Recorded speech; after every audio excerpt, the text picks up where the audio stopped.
I suggest the floor is yours right now, and immediately go ahead with questions. Who has the first one? The gentleman in the back, please. There is the mic here. Can we just move it there? And please always point out to whom you are addressing the question. Thank you.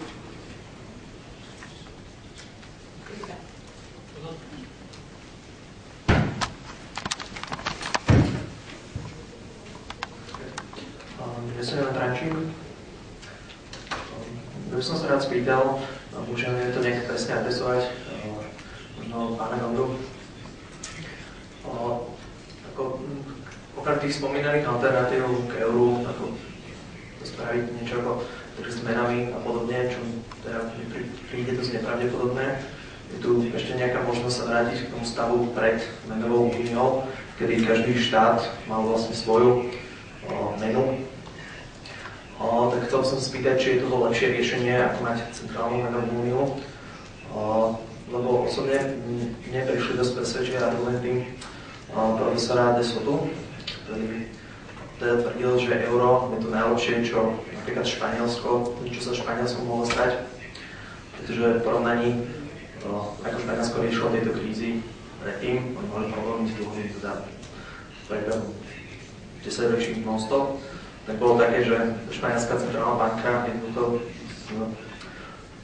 cez noc vytlačila 20% viac peňazí, čím síce efektívne znížila dlh, ale ochudobnila svojich obyvateľov, kdežto teraz to nemôžu spraviť a prirovnal dokonca napriek všetkému, keď porovnal Európsku centrálnu banku a Španielskú centrálnu banku, ktorá keď si dívala, tak Európska centrálna banka je ako keby takým zlatým štandardom v porovnaní s tou Španielskou.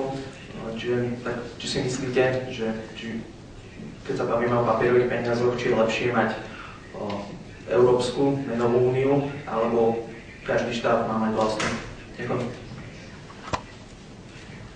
Thank you for the question. I'm going to have a couple of questions taken right now. There is one question at the front.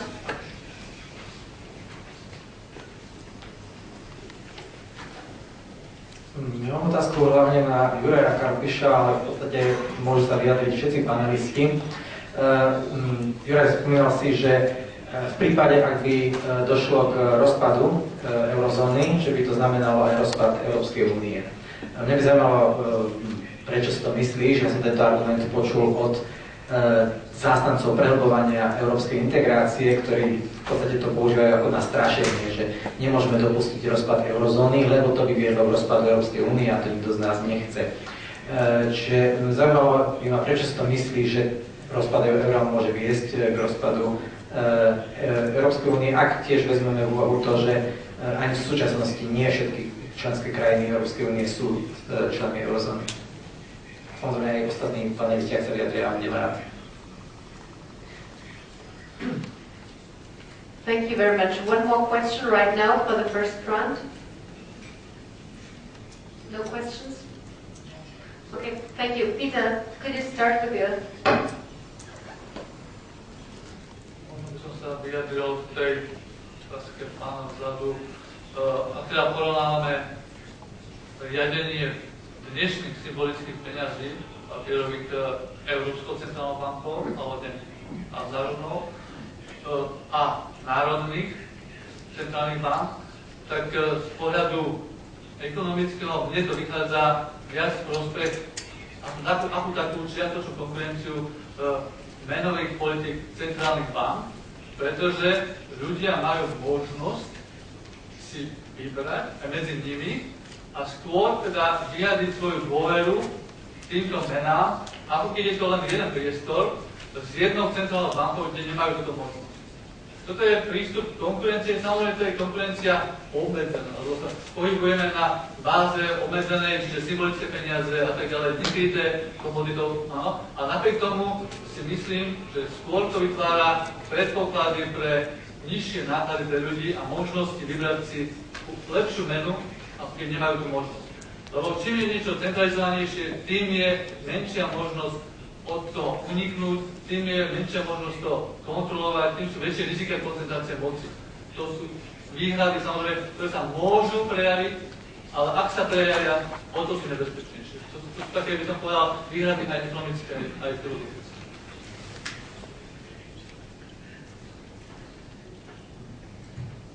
Ja som na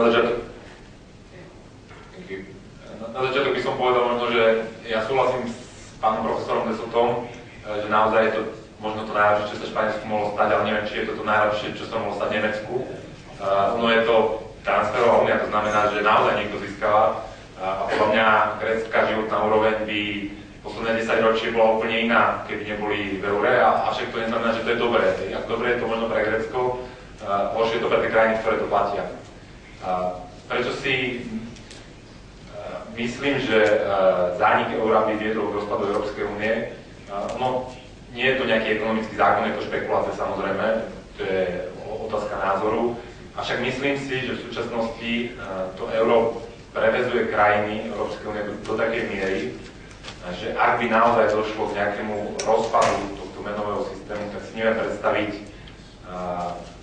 riešenie bez vzniku extrémnych napätých situácií medzi jednotlivými krajinami. Ilustrujem to na tom, že v súčasnosti napríklad írsky bankový systém je držaný Európskou centrálnou bankou.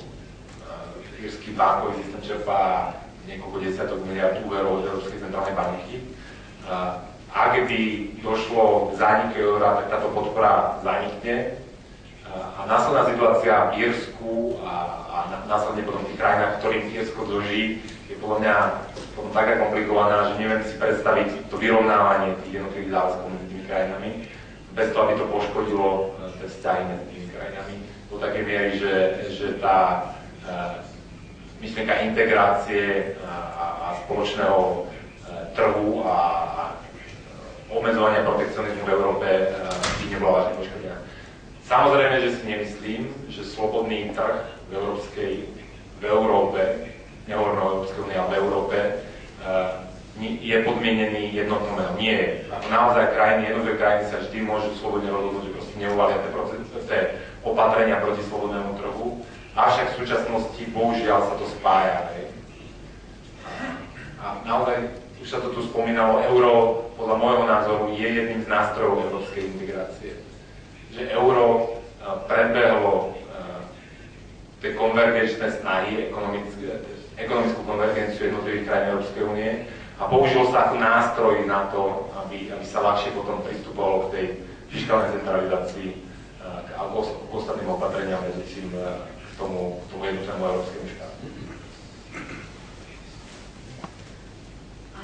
I think we should go to the podium now, and the gentlemen here have all their comments to these questions.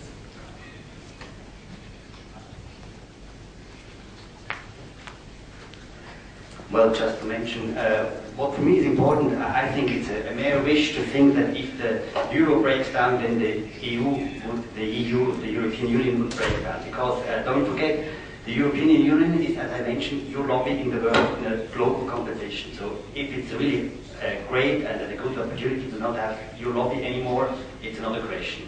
It's not only Greece and Spain and Portugal which profited from the euro in the last 3 years, it's also Austria and maybe even Slovakia which profited from the euro. Because I remember well in those days, 2-3 years ago, when it was everything at the edge, that Austria was very happy not to have the shilling, otherwise they would have maybe needed to be bailed out by Germany or by Switzerland, I don't know. And certainly this was a great opportunity for Austria to have the euro. So I'm very convinced. I think it's you shouldn't distinguish too much between wish and speculation and clear arguments to have the euro away. I think it could be also for your own bad if it would be like that. Just a very short remark to the question of whether Euro and European Union. I mean, the euro is a central part of the European Union, and in fact, if you read the treaty, it is a natural state that every member state has a euro. Yeah? And those member states who do not have the euro are in an exceptional situation. Yeah, so basically, so the discussion about Greece, whether they should leave the euro and introduce old currency, is completely wrong. The correct question would be, should Greece leave the European Union? Yeah, that is the right question. Small remark. I mean, the common currency is not profitable just for southern countries or peripheral countries, but also for the northern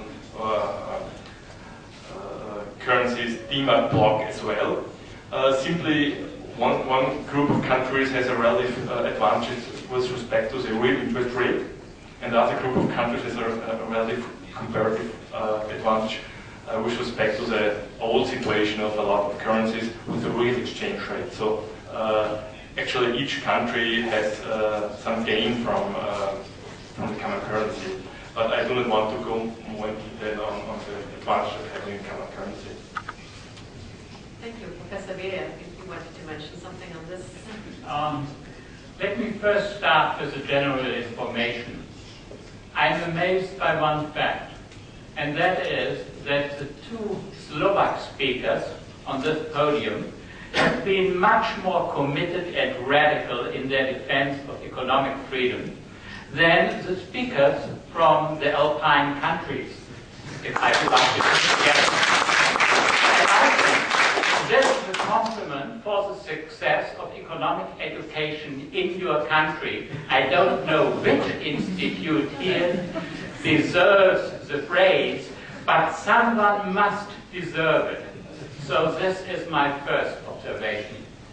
My second point is a question to my fellow speaker from Switzerland, who, to my amazement, this man is the only defender of current policies on this podium. He is optimistic about the euro. Like him, I can imagine that the euro will stay. But then I would add first, how many more months until the euro and the Swiss franc reach parity? Which of course would mean a devaluation of the euro by 25%. Or I might add another question. Currently an ounce of gold is a little bit more than 1,000 euros. When will we have to pay 2,000 euros for an ounce of gold? Next year or in 2 years? So the euro might stay, but will the euro still be valuable? And I think a statement like the euro will stay without some complementary statement about the value which the euro will have in 2 years, in 5 years, in 10 years, is not really helpful to me. One more point. Peter Gonder underlined a very important point, and that is markets require competition. I couldn't agree more, but I would add one thing. Without interstate competition, free markets will not be preserved. And the European Union is a conspiracy of politicians to mitigate interstate competition. And the only politician who understands that happens to be Václav Klaus from the Czech Republic. And he is not the fan of the European project. All the others seem to be too stupid to understand the consequences of their actions. And this really is a disappointment. Again, this reminds me of a joke, which is 30 years old. People in the West said, it's impossible to explain the value of freedom to a Western intellectual, but every taxi driver in Prague, Bratislava, or Warsaw will understand it. And somehow I'm reminded of that old joke. I think we in the West take economic freedom for granted, and we don't perceive the speed at which our politicians, Chancellor Merkel among them, eroded. And this worries me. The lack of intellectual response to it is what worries me most. we suffer creeping socialism.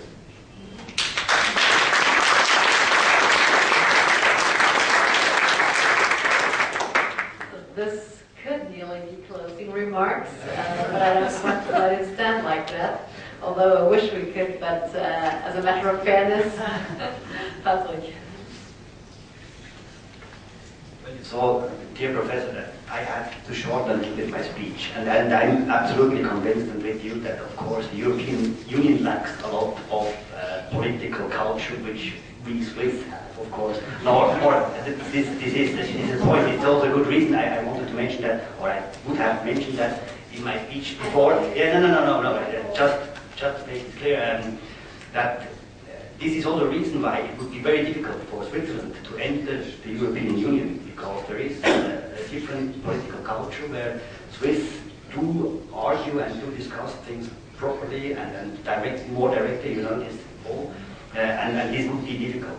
But the point with the Swiss franc equal to the euro is exactly when I think that the Swiss have to flee into the euro, because they won't have any export nations, and then or very, very expensive export nations, and that's the problem in the end. So I could imagine a scenario like Iceland, only the other way around, that the Swiss have to flee into the euro for this reason that it is too high value. Okay, then there's a gold question. Yeah. Do you want to comment on that? Do you want to comment on the gold thing issues? No. No. Okay. Well, then we are nearly on time. It's my pleasure to thank the distinguished panelists here for their contributions. I'm very sorry that I had to cut the three speakers short, the consecutive speakers, but I'm sure we will make it up at the next conference. May I announce the Free Market Roadshow stop in Vienna, so if you have had enough and if you still want to hear more, we will have the similar topics but with different speakers on the 25th of May at the University of Vienna at 2 o'clock again starting time.